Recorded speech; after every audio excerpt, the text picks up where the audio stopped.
শিক্ষামন্ত্রীকে আমার সরাসরি থ্রেট। খুব কথা হচ্ছে না যে নকল হবে না, কিন্তু আমাদের স্টুডেন্টদের এই দাবিগুলোও তাকে মানতে হবে। ১ নাম্বার, বিদ্যুৎ সরবরাহ বন্ধ হওয়া যাবে না। আমরা এসএসসি ২৬ ব্যাচ পরীক্ষা দিব এপ্রিল মাসে, একদম বৈশাখ মাসে। তাই জন্য প্রচুর গরম পড়বে। আর এই হেন গরমের মধ্যে পরীক্ষা দিতে লেগে যদি একটা ফ্যানও বন্ধ হয়েছে বা কোনরূপ কারেন্ট যাওয়ার মতো পরিস্থিতি সৃষ্টি হয়েছে আর আমাদের গরম লেগেছে, তাহলে কিন্তু আমি একদম ছেড়ে কথা বলবো না।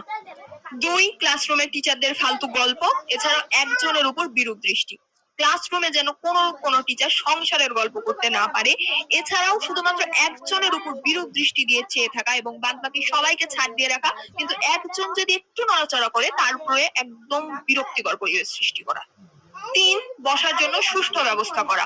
বসার সময় যদি আমি দেখেছি যে সিটে এইটুকু পরিমাণ ময়লা আছে বা ধুলোবালি পড়ে আছে, যার কারণে আমি পরীক্ষার হলে যেগুলো নিয়ে যাব সেগুলো ময়লা হয়েছে,